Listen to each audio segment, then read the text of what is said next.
মনরে আজ সহজে, ভালো মন্দ যাই আসুক সত্তর হলেও সহজে।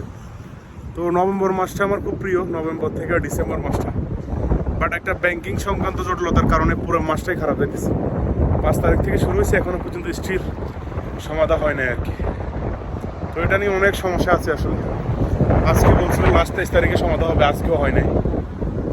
তো যখনই আসলে ওই জিনিসটা নিয়ে টেনশন হয় বা যে কোনো ধরনের সমস্যা নিয়ে আমি চিন্তিত থাকি, তখন রবীন্দ্রনাথের এই লাইনটা আমি উপলব্ধি করি আর কি। যে রবীন্দ্রনাথ বলতেছে মনরে আজ সহজে, ভালো মন্দ যাই আসুক সত্তর হলো সহজে। বলতেছে তুমি মনরে বোঝাও যে আসলে যে কোনো ধরনের সমস্যা আসুক, সেটা ভালো মন্দ, ভালো হলে তো ভালো, আর মন্দ হলে মানুষ চিন্তা করে। এখন তোমার চিন্তা করিতে তোমার কিছু হইব না আসলে, কারণ ওটাই সত্য আসলে, সত্যরে মানে নিতে হইব আসলে। এখন আমার যে ব্যাংকিং সংক্রান্ত জটিলতাটা, এটা আসলে সত্য কথা, এটা হয়েছে আসলে। এখন ওইটা একটা প্রসিডিউরে ওটা সমাধান হইব। এখন ওটা নিয়ে যদি আমি সারাদিন চিন্তা করি, তাহলে এটা কিন্তু আসলে কখনো সমাধান হইব না আর কি। তো যেমন আমি রাস্তা দিয়ে হাঁটি যেতেছি, যদি আমার জুতাটা ছিঁড়ে যায়, আমি জুতাটা হাতে নিয়ে বসে থাকি, তো জুতাটা কখনো আসলে ঠিক হইব না আর কি। ওই জুতাটারে ছিঁড়ে জুতা নিয়ে আমার আগে যেতে হইব আর কি। আমার মনটাই আমার বুঝাইতে হবে, এটাই সত্য আসলে, এটাই বাস্তব, সত্য বাস্তবতাটাকে আমরা আসলে আমাদেরকে মেনে নিতে হবে আর কি।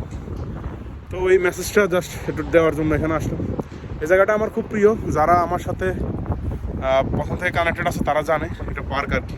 অনেক সুন্দর নভেম্বর রেইনের গানস অ্যান্ড রোজ, যারা মিউজিক লাভার তারা জানে নভেম্বর রেইন সঙ্গের নভেম্বর মাস অনেক সুন্দর বাতাস। তো এই সময়টা খারাপ যাচ্ছে এখনো।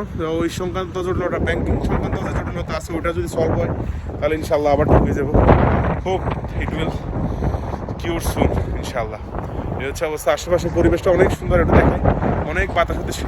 এই পার্কটা মূলত একটা আন্ডার কনস্ট্রাক্টিং এটা পার্ক আর কি। সো এটাই, সত্যকে আমাদেরকে মেনে নিতে হবে, সত্যকে মেনে নিয়ে এগিয়ে যাইতে হবে, এটাই হচ্ছে জীবন আসলে।